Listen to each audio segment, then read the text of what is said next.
Un homme disparaît de sa propre salle à manger, avec 6 témoins assis à sa table. Impossible? Non, mais c'est arrivé. Bonsoir, mes amis. Ce soir, je vais vous raconter l'une des enquêtes les plus troublantes d'Hercule Poirot. Une affaire où l'impossible est devenu réalité, sous les yeux de 6 invités distingués. Imaginez, vous êtes à table, en train de savourer un repas exquis, quand soudain, votre hôte s'évapore dans l'air. Pas de cris, pas de traces, rien. Juste un siège vide et un mystère qui défie toute logique. Avant de commencer, dites-moi dans les commentaires, d'où regardez-vous cette vidéo? Votre ville, votre pays? Je veux voir jusqu'où cette histoire mystérieuse va voyager. Et maintenant une question qui va hanter votre esprit pendant toute cette histoire. Pouvez-vous faire disparaître quelqu'un devant 6 paires d'yeux sans laisser la moindre trace? Poirot l'a découvert, et croyez-moi, la vérité est plus troublante que vous ne pouvez l'imaginer.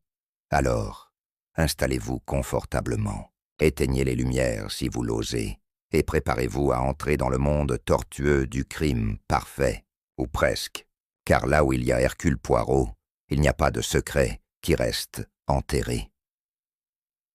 Par un matin gris de novembre, Hercule Poirot recevait son courrier dans son appartement londonien, impeccablement rangé comme à son habitude. Entre les factures et les lettres sans intérêt, une enveloppe de papier crème attira son attention. L'écriture élégante et assurée trahissait une main aristocratique. Le cachet de cire rouge portait les armoiries d'une famille qu'il ne reconnaissait pas immédiatement. Poirot ajusta ses moustaches avec satisfaction. Une énigme commençait toujours par un détail qui intriguait son esprit méticuleux.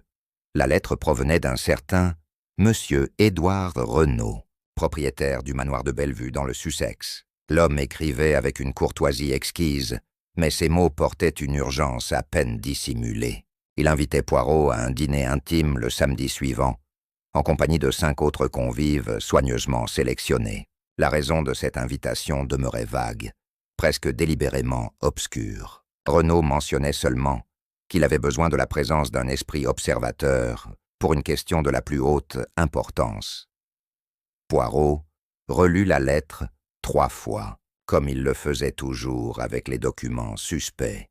Quelque chose dans le ton sonnait faux, comme une note discordante dans une symphonie par ailleurs harmonieuse.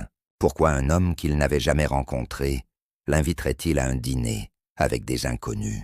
Pourquoi cette formulation évasive sur la nature du problème? Et surtout, pourquoi cette insistance particulière sur le fait que tous les invités devaient arriver précisément à 7 heures du soir? Le détective belge se leva et marcha vers la fenêtre, observant la rue humide en contrebas. Ces petites cellules grises, comme il aimait à les appeler, commençaient déjà leur travail. Une invitation n'était jamais simplement une invitation. C'était un message codé, une pièce sur l'échiquier d'un jeu plus vaste. Édouard Renaud voulait quelque chose de lui, mais quoi exactement? Et pourquoi cette mise en scène élaborée? Son fidèle ami le capitaine Hastings entra dans le salon à ce moment, portant les journaux du matin. Poirot lui tendit la lettre sans un mot, observant attentivement les réactions de son compagnon. Hastings fronça les sourcils en lisant, puis haussa les épaules, avec son insouciance habituelle.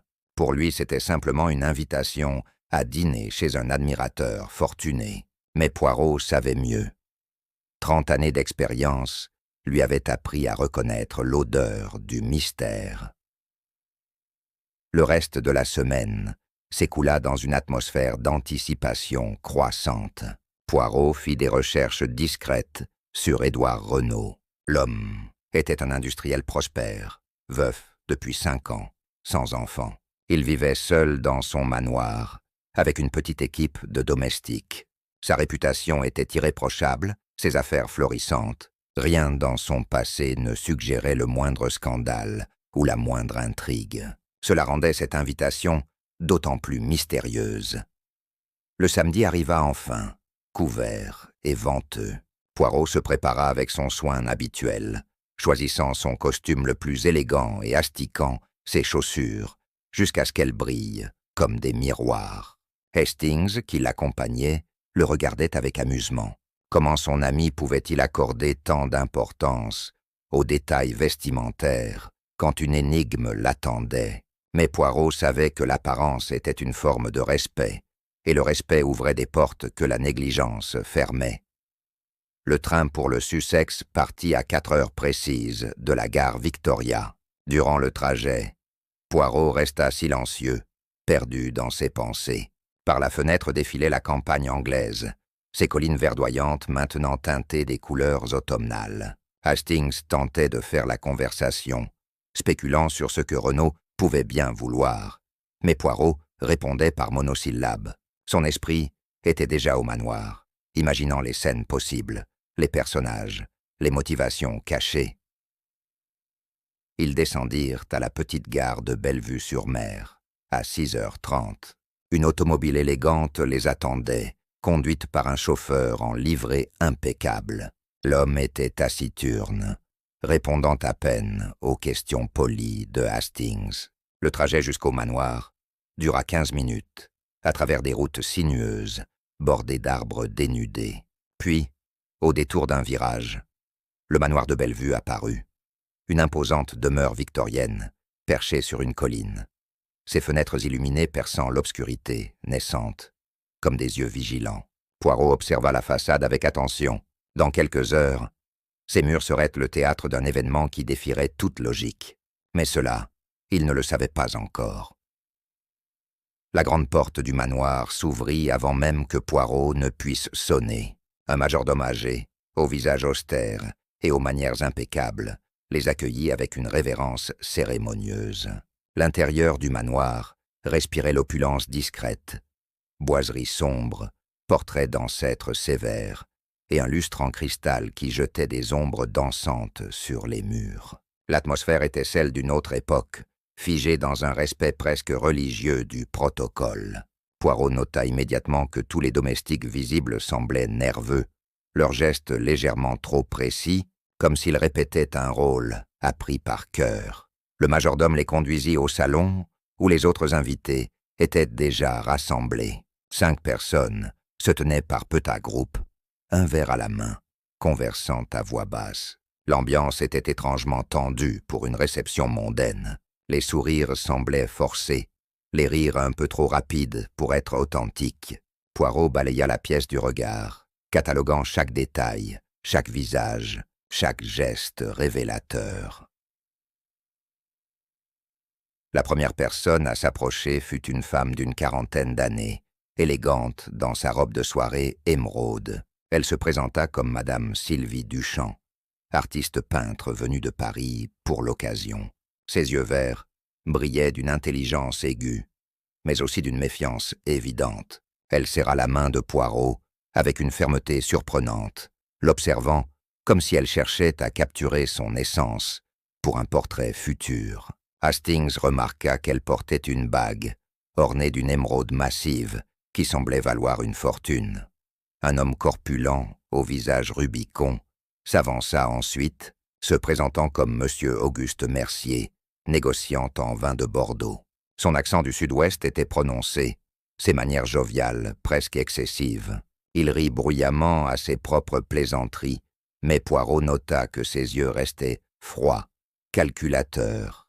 Cet homme cachait quelque chose derrière sa façade de bon vivant. Son costume, bien que coûteux, montrait des signes d'usure au poignet, un détail qui intrigua le détective. Dans un coin du salon, se tenait un homme plus jeune, la trentaine à peine, d'une beauté presque féminine. Il se présenta comme docteur François Lemaître, médecin neurologue établi à Londres. Sa poignée de main était molle, son regard fuyant. Il semblait mal à l'aise dans cette assemblée, consultant fréquemment sa montre comme s'il attendait impatiemment que la soirée se termine. Poirot remarqua des taches d'encre sur ses doigts.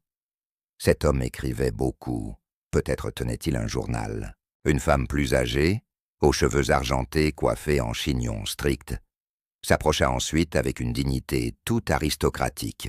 Madame Geneviève Fontaine, ancienne gouvernante et maintenant directrice d'un orphelinat en Normandie. Son visage sévère ne trahissait aucune émotion, mais ses mains tremblaient légèrement quand elle tenait son verre de sherry. Elle parlait peu, se contentant d'observer les autres avec une attention qui rappelait à Poirot sa propre méthode d'investigation. Cette femme avait l'habitude des secrets. Cela se voyait dans chaque ligne de son visage. Le dernier convive était le plus énigmatique de tous, Monsieur Victor Beaumont, antiquaire parisien spécialisé dans les objets rares, grand, mince, avec une élégance presque féline dans ses mouvements. Il portait un monocle qui lui donnait un air légèrement théâtral. Sa conversation était pétillante, pleine d'anecdotes sur les cours européennes et les collectionneurs excentriques. Mais Poirot détecta dans son ton une note d'amertume, comme un homme qui avait connu des jours meilleurs. Son costume était impeccable, mais datait d'au moins 5 ans. À cette heure précise, la porte du salon s'ouvrit et leur hôte fit son entrée. Édouard Renaud était un homme imposant, dans la cinquantaine, aux cheveux poivre et cils impeccablement coiffés. Son visage aristocratique portait les marques d'une vie confortable, mais ses yeux sombres brillaient d'une intensité troublante. Il salua chaque invité personnellement, avec une courtoisie qui semblait sincère. Quand il serra la main de Poirot, le détective sentit une pression insistante, presque désespérée. Cet homme avait peur, cela ne faisait aucun doute. Renaud proposa un toast à ses invités, avec un champagne millésimé. Sa voix était assurée, ses mots choisis avec soin, mais Poirot nota une légère crispation au coin de ses lèvres. L'hôte expliqua qu'il les avait réunis pour célébrer une occasion spéciale, le 20e anniversaire de son entreprise, et qu'il espérait que cette soirée serait mémorable pour tous. Le choix de ce mot, « mémorable », résonna étrangement dans l'esprit de Poirot. C'était un euphémisme, un avertissement déguisé. À 7h15, le majordome annonça que le dîner était servi. Les convives se dirigèrent vers la salle à manger, dans un silence presque religieux. Poirot ferma la marche, observant les interactions entre les invités. Personne ne semblait se connaître. Pourtant, il y avait dans l'air une tension palpable, comme si tous partageaient un secret inavouable. Le détective belge sentit ses petites cellules grises s'activer. Ce dîner n'était pas une simple réception mondaine. C'était le prélude à quelque chose de beaucoup plus sinistre. Et dans quelques heures, ses soupçons se confirmeraient de la manière la plus extraordinaire qui soit. La salle à manger du manoir de Bellevue était une pièce somptueuse qui semblait sortie d'un autre siècle. Un lustre en cristal de Bohême dominait l'espace, projetant une lumière dorée sur la longue table dressée avec une précision militaire. La porcelaine de Sèvres, l'argenterie étincelante et les verres en cristal de Baccarat témoignaient du goût raffiné de leur hôte. De lourds rideaux de velours bordeaux masquaient les hautes fenêtres, isolant la pièce du monde extérieur. Sur les murs, des portraits de personnages austères semblaient observer les convives avec une désapprobation silencieuse. Édouard Renaud avait organisé le placement avec un soin méticuleux. Il s'assit en bout de table, dos à une immense cheminée où brûlait un feu généreux. À sa droite, Madame Duchamp, l'artiste peintre, puis le docteur Lemaître. À sa gauche, Monsieur Mercier, le négociant en vin, suivi de Madame Fontaine. Hercule Poirot fut placé au milieu de la table, face à Renaud, avec Hastings à sa droite et Victor Beaumont, l'antiquaire, à sa gauche. Cette disposition n'était pas anodine. Poirot occupait la position idéale pour observer chaque convive. Le premier service fut apporté par 2 domestiques silencieux. Un consommé de gibier servi dans de délicates tasses en porcelaine. La conversation débuta de manière hésitante, chacun testant les eaux sociales, avec prudence. Monsieur Mercier se lança dans une longue anecdote sur les vendanges bordelaises, mais personne ne semblait vraiment l'écouter. Madame Duchamp contemplait son assiette, avec une intensité qui suggérait qu'elle voyait là une nature morte, digne d'être peinte. Le docteur Lemaître s'effondra complètement. Entre 2 sanglots, il confessa qu'il avait lui aussi menti.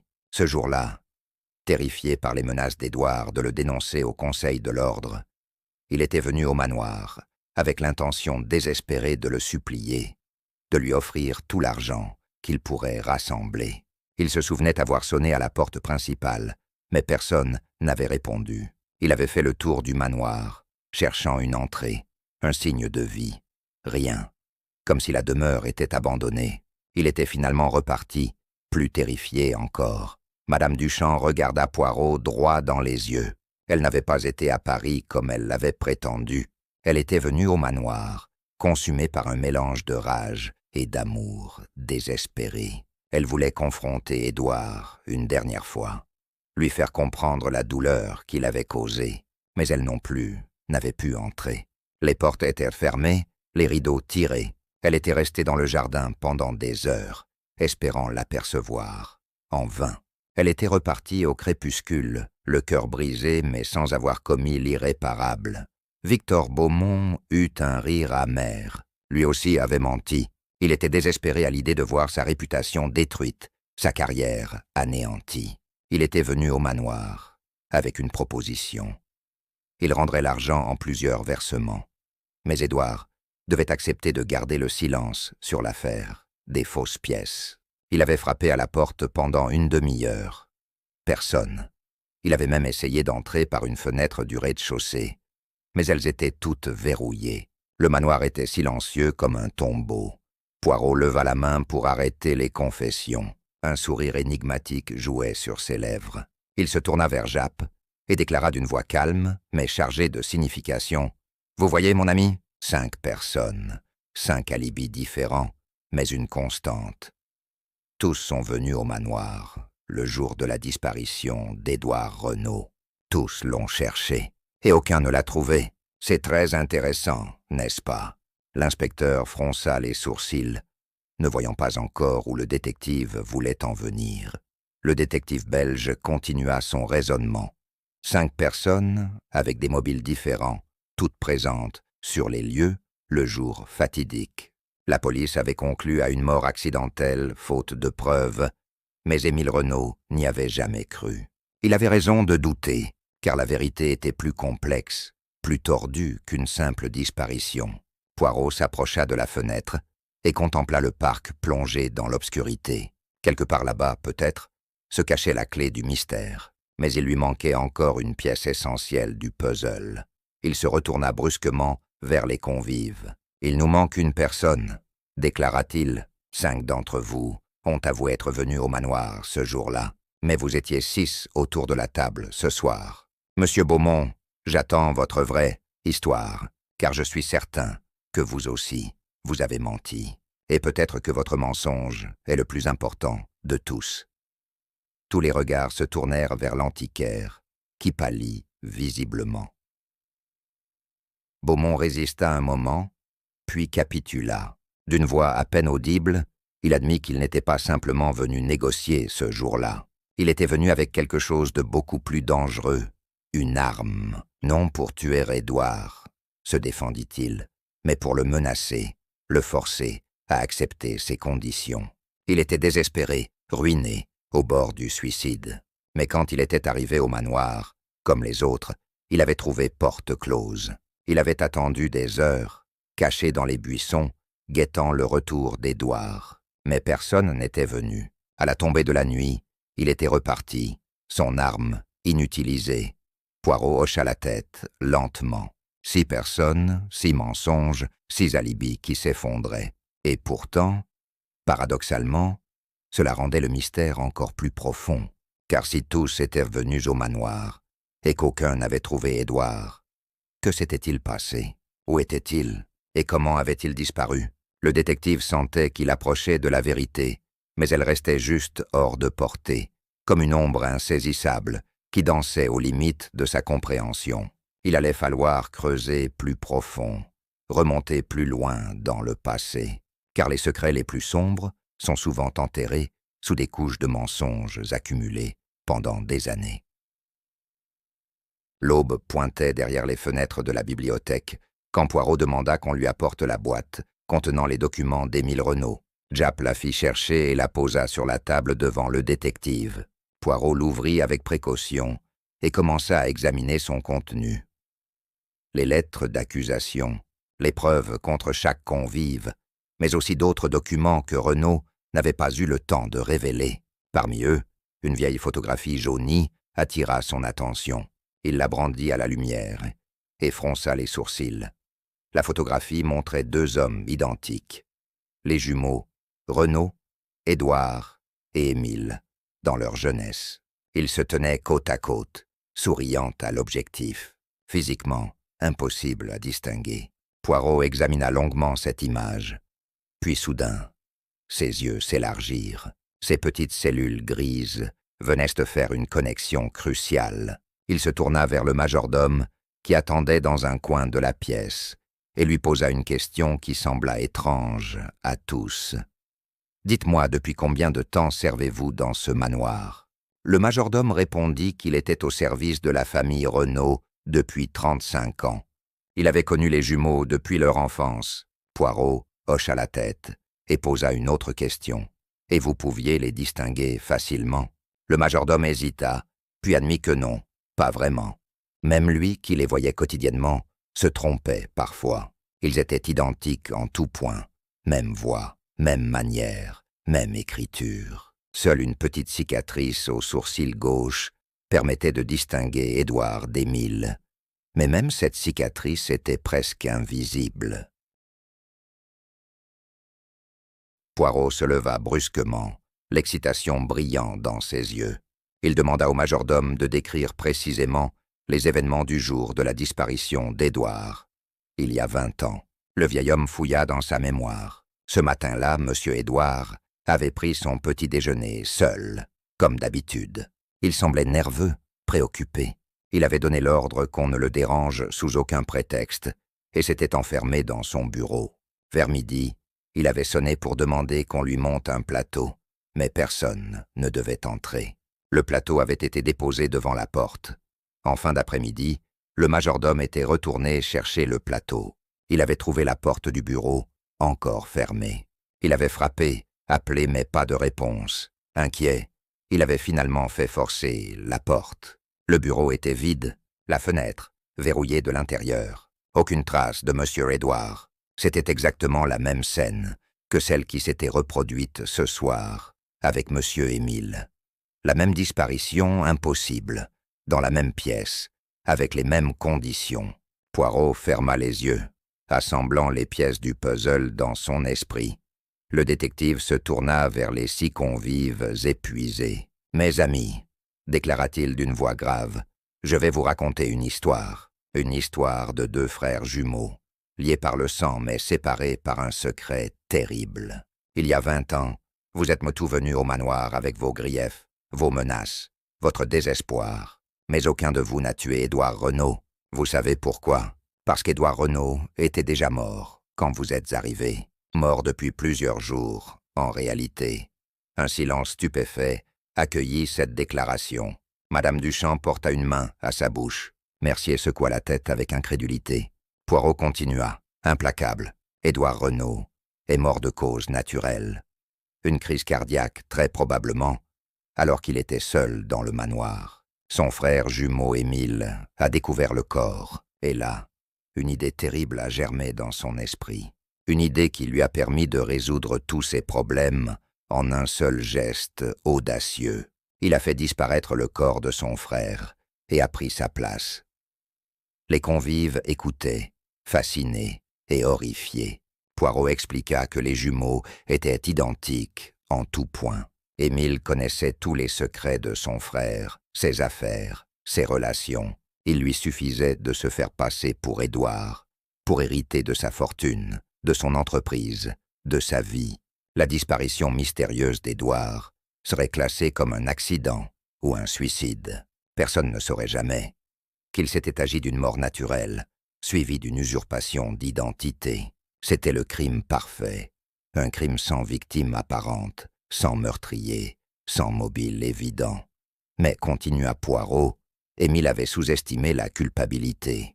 Pendant 20 ans, il a vécu dans la peau de son frère, jouissant de sa richesse, mais rongé par le remords. Il a passé ses années à enquêter sur son propre crime, non pas le meurtre qu'il n'avait pas commis, mais l'usurpation qui l'avait enrichi. Il a retrouvé tous ceux qui avaient des raisons d'en vouloir à Édouard. Et ce soir, il vous a tous réunis ici non pas pour vous accuser, mais pour se confesser. Il voulait que vous sachiez la vérité avant de disparaître à son tour. Japp intervint, sceptique. Mais Poirot, où est-il maintenant? Comment a-t-il disparu ce soir? Le détective belge sourit tristement. C'est là toute l'ironie de cette histoire, mon ami. Il n'a pas disparu. Il ne pouvait pas disparaître. Parce qu'Émile Renaud, ou plutôt, l'homme qui se faisait passer pour Émile Renaud ces 20 dernières années, n'a jamais quitté ce bureau ce soir. Il s'y trouve toujours. Nous avons simplement cherché au mauvais endroit. Poirot se dirigea vers le bureau, suivi de tous. Il entra dans la pièce et se tint devant le grand bureau en acajou. « Regardez bien, dit-il. » Il contourna le meuble et pointa du doigt un panneau décoratif à la base. Ce bureau est ancien, très ancien. Il comporte ce qu'on appelle un coffre secret. Avec l'aide d'un constable, il déplaça le lourd meuble. Derrière, un panneau du plancher semblait légèrement décalé. Poirot le souleva, révélant un compartiment étroit, juste assez grand pour qu'un homme puisse s'y glisser.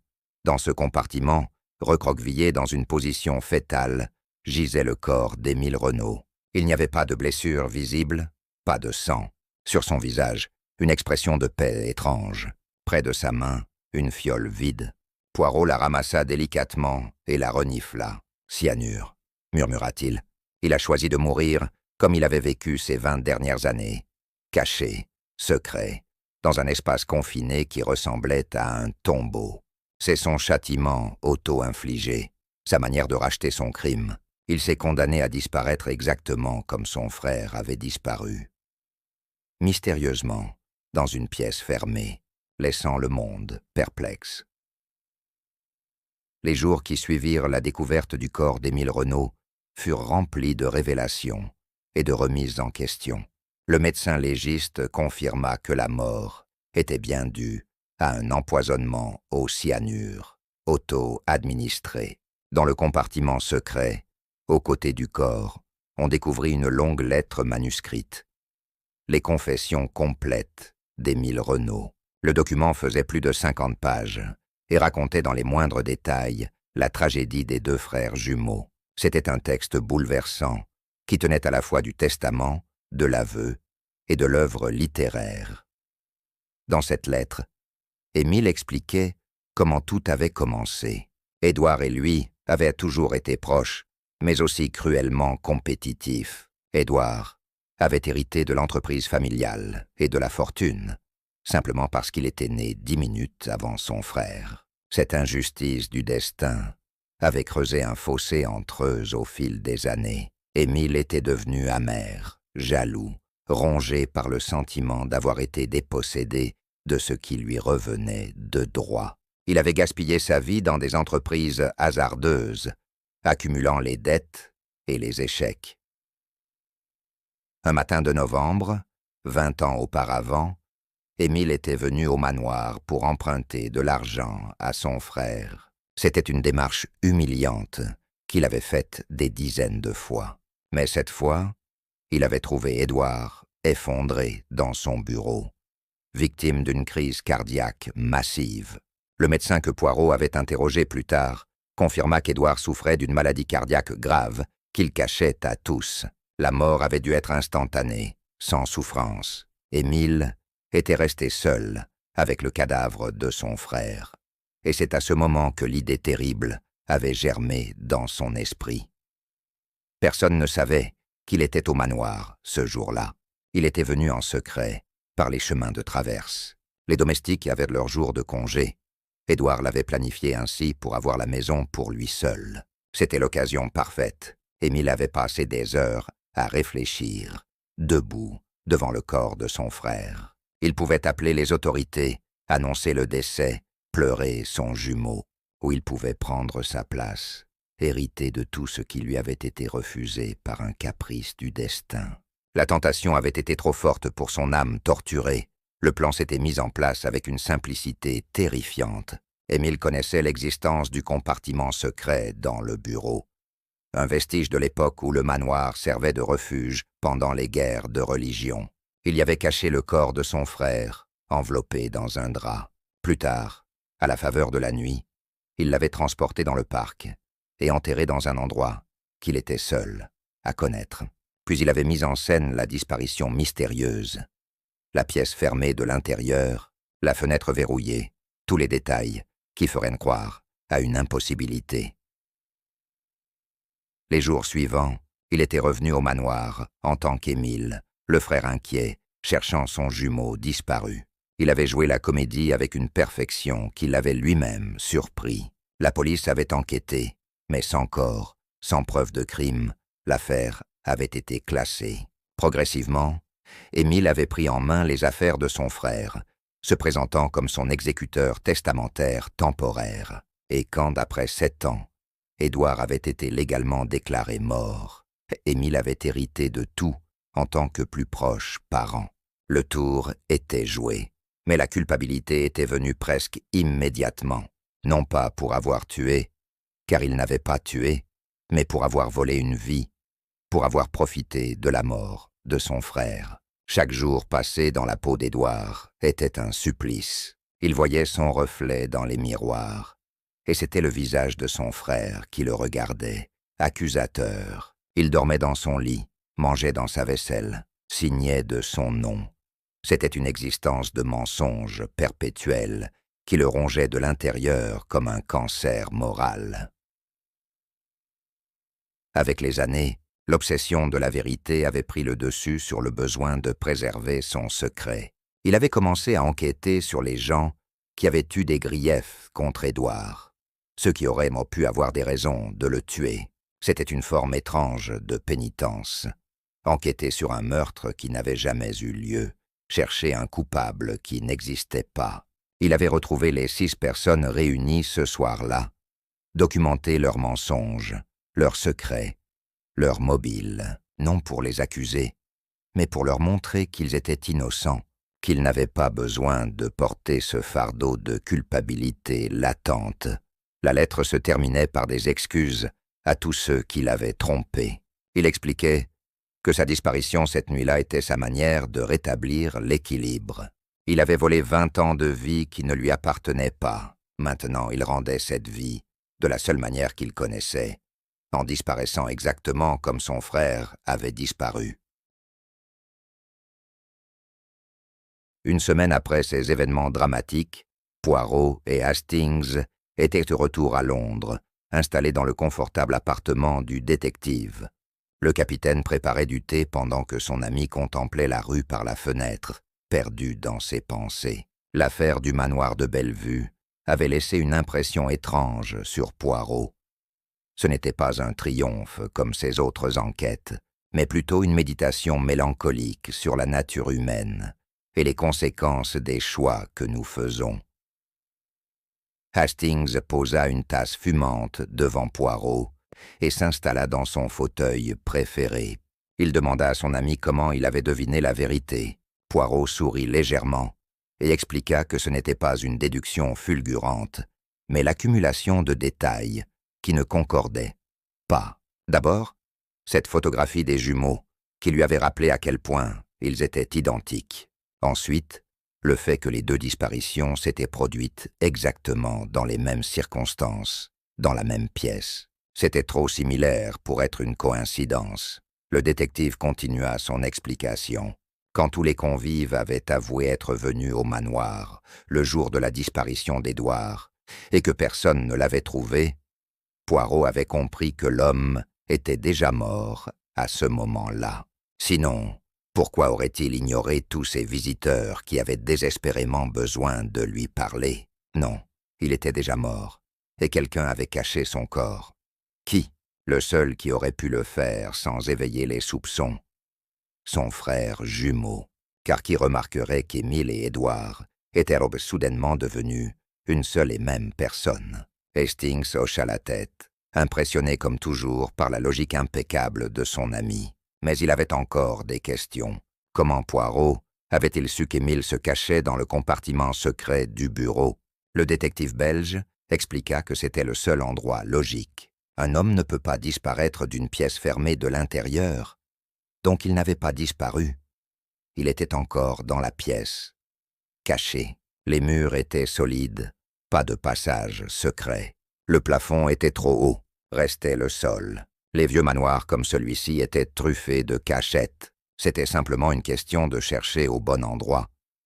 Mais ce qui intriguait le plus Poirot, c'était la psychologie d'Émile Renaud. Cet homme avait passé 20 ans à vivre un mensonge, à porter le masque de son frère mort. Le poids de cette imposture avait fini par le consumer complètement. Il avait organisé cette soirée, non pas pour accuser les autres, mais pour se juger lui-même devant témoins. C'était un tribunal moral, où il était simultanément le procureur, l'accusé et le juge, et il s'était condamné à la seule peine qu'il estimait juste: disparaître comme il avait fait disparaître son frère. Hastings trouva toute cette histoire profondément tragique. 6 personnes avaient vécu pendant 20 ans avec la culpabilité vague d'avoir peut-être contribué à la disparition d'Édouard Renaud. Leur vie avait été marquée par ce secret, ce doute permanent. Et maintenant, ils découvraient qu'ils étaient innocents, que leur présence au manoir ce jour-là n'avait joué aucun rôle dans les événements. C'était à la fois un soulagement et une révélation amère. Ils avaient porté ce fardeau pour rien. Poirot acquiesça gravement. C'était effectivement une tragédie à plusieurs niveaux, mais elle contenait aussi une leçon importante. Les secrets, expliqua-t-il, sont comme des poisons à action lente. Ils s'infiltrent dans nos vies, contaminent nos relations, déforment notre perception de nous-mêmes et du monde. Émile Renaud avait cru pouvoir vivre avec son secret, pensant que le temps l'atténuerait. Mais c'était l'inverse qui s'était produit. Le secret avait grossi, s'était transformé en une obsession qui avait fini par le dévorer entièrement. Le détective se leva et marcha vers sa bibliothèque, en sortit un livre de philosophie grecque. Il l'ouvrit à une page marquée et lut à voix haute une citation d'Échille. « Les dieux ne se lassent jamais de punir l'orgueil. » Il referma le livre et regarda Hastings. Émile Renaud avait été puni non par les dieux, mais par sa propre conscience. Il avait cru pouvoir tromper le monde, mais il n'avait jamais pu se tromper lui-même. C'était la plus cruelle des punitions, être à la fois le geôlier et le prisonnier de son propre mensonge. Hastings demanda ce qu'il était advenu des 6 convives. Poirot expliqua que tous avaient été blanchis de tout soupçon par les confessions posthumes d'Émile. Madame Fontaine était retournée à son orphelinat en Normandie, plus sereine qu'elle ne l'avait été depuis des années. Monsieur Mercier avait utilisé une partie de l'héritage qu'Émile lui avait légué. Car oui, l'homme tourmenté avait laissé de l'argent à chacun de ses convives, une forme de réparation symbolique pour rembourser ses anciennes dettes et commencer une nouvelle vie. Honnête, le docteur Lemaître avait démissionné de sa pratique médicale et s'était engagé comme médecin bénévole dans une clinique pour les démunis, cherchant à racheter ses fautes passées par le service aux autres. Madame Duchamp avait repris la peinture avec une intensité renouvelée, créant des œuvres sombres et puissantes, inspirées par cette expérience. Victor Beaumont avait ouvert une petite galerie d'art honnête, refusant désormais de toucher à tout objet dont la provenance était douteuse. Chacun, à sa manière, avait été transformé par cette nuit au manoir de Bellevue. Poirot retourna à sa fenêtre, observant le crépuscule tomber sur Londres. Hastings le regardait en silence, conscient que son ami était plongé dans une réflexion profonde. Finalement, le détective belge parla sans se retourner. « Mon ami, cette affaire m'a appris quelque chose d'important. Parfois, le plus grand mystère n'est pas de savoir qui a commis le crime, mais de comprendre pourquoi des gens innocents se sentent coupables. Et parfois, le vrai criminel est celui qui ne figure pas sur la liste des suspects. C'est le destin lui-même, avec ses caprices cruels et ses injustices arbitraires. » Il se retourna enfin vers Hastings, et ce dernier fut frappé par la tristesse dans les yeux habituellement pétillants de son ami. Édouard Renaud est mort d'une crise cardiaque, un simple accident biologique. Mais ce hasard a déclenché une cascade d'événements qui a détruit une vie. tourmenté 6 personnes innocentes pendant 20 ans et finalement conduit un homme au suicide. Tout cela parce qu'Émile n'a pas su accepter la mort de son frère et a choisi le mensonge plutôt que la vérité. C'est la leçon de cette affaire, Hastings. La vérité peut être douloureuse, mais le mensonge est toujours plus destructeur. Hastings hocha la tête pensivement. Après un long silence, il demanda si Poirot avait des regrets concernant la manière dont l'affaire s'était terminée. Aurait-il pu sauver Émile Renaud s'il avait compris plus tôt?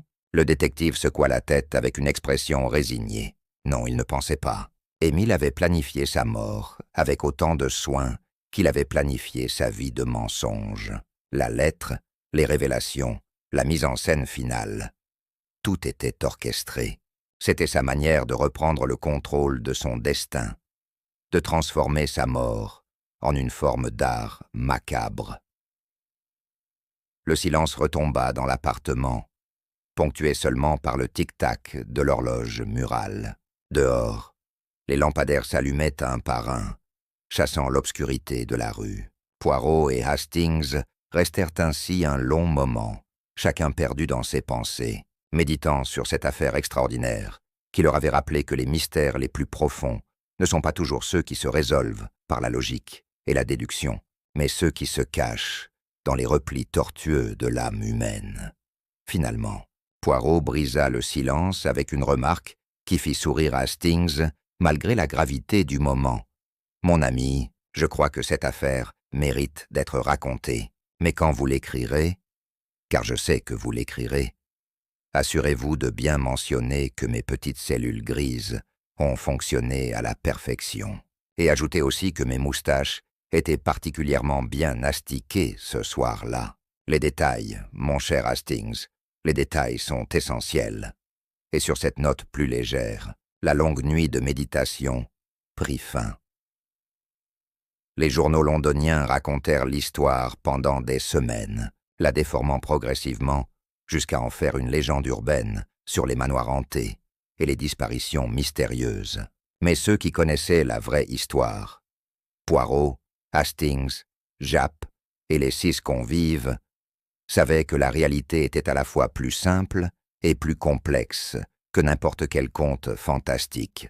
C'était l'histoire d'un homme qui avait essayé de voler une vie et qui avait fini par perdre la sienne. Une tragédie humaine, trop humaine, qui prouvait une fois de plus que la justice existe sous de nombreuses formes et que parfois, la plus implacable est celle que nous infligeons à nous-mêmes. Et ainsi se termina l'affaire du manoir de Bellevue, l'une des enquêtes les plus troublantes de la carrière d'Hercule Poirot. Pas de triomphe éclatant, pas d'arrestation spectaculaire, juste la résolution tranquille d'un mystère vieux de 20 ans et la compréhension amère que certains crimes se punissent eux-mêmes. Le détective belge retourna à sa routine habituelle, résolvant d'autres énigmes, démasquant d'autres coupables. Mais parfois, dans les moments de calme, son esprit revenait à cette nuit où il avait assisté à la mise en scène la plus élaborée qu'un homme puisse créer pour son propre jugement et son propre châtiment.